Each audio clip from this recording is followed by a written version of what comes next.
जय गुरु जी। योगिनी एकादशी। आषाढ़ मास की कृष्ण पक्ष की एकादशी को योगिनी एकादशी कहा जाता है। मान्यता है कि इस एकादशी का व्रत करने से व्यक्ति के जाने अनजाने में किए गए सभी पाप समाप्त हो जाते हैं। इस व्रत के प्रभाव से पीपल का वृक्ष काटने का पाप भी नष्ट हो जाता है। घर में सुख शांति बनी रहती है। व्रत करने वाले को स्वर्ग की प्राप्ति होती है। इस दिन सुबह स्नान आदि कर स्वच्छता के साथ भगवान विष्णु की पूजा करें। उन्हें पीले पुष्प चढ़ाएं, पीले चंदन से उनका तिलक करें, चरणामृत, तुलसी दल, फल अर्पण करें। उनके आगे धूप दीप जलाकर कथा व आरती करें। फलाहार का भोग लगा फलाहार ही ग्रहण करें। व्रत का पारण दूसरे दिन करते हैं। इस व्रत में गरीब ब्राह्मणों को दान देना चाहिए। कथा। प्राचीन काल में स्वर्ग लोक की अलकापुरी नामक नगरी में धन के देवता कुबेर का राज्य था, जो एक शिव भक्त था। रोज भगवान शिव की पूजा विधि विधान से करता था। राजा का माली, जिसका नाम हेम था, वह राजा के यहाँ प्रतिदिन पूजा के लिए फूल लाता था। माली की पत्नी का नाम विशालाक्षी था, जो बहुत सुंदर थी।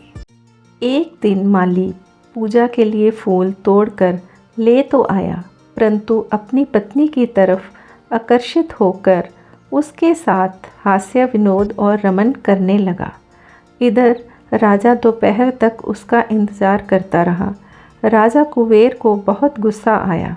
उन्होंने अपने सेवकों को कहा, पता लगाओ हेम माली अब तक क्यों नहीं आया। सेवकों ने राजा को आकर बताया कि हेम माली अपनी पत्नी के साथ विलासित हो रहे हैं। यह सुनकर कुबेर ने हेम माली को अपने सामने बुलाया। हेम माली डर से कांप रहा था।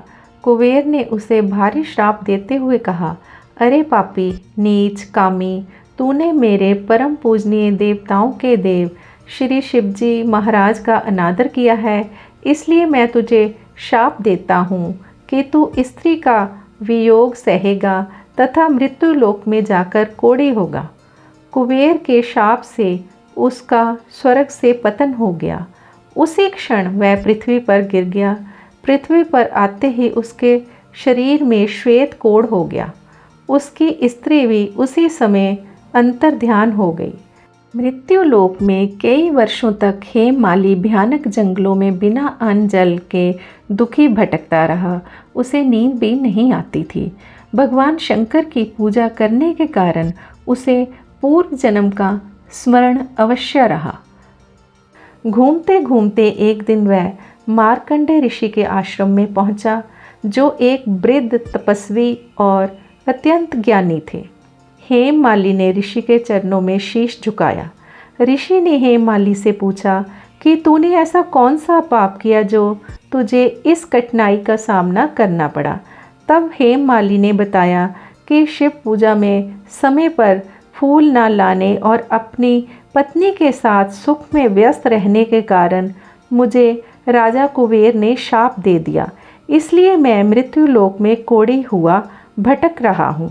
तब ऋषि मार्कंडेय ने हेम माली को योगिनी एकादशी का व्रत विधि पूर्वक रखने का उपदेश दिया। ऋषि ने बताया कि इस व्रत से सभी पापों का नाश होता है और मुक्ति की प्राप्ति होती है। हेम माली ने योगिनी एकादशी का व्रत किया। व्रत के प्रभाव से हेम स्वस्थ हो गया और दिव्य शरीर धारण कर स्वर्ग को चला गया। वहाँ उसे पत्नी के साथ रहने का सुख भी प्राप्त हुआ। बोल विष्णु भगवान की जय।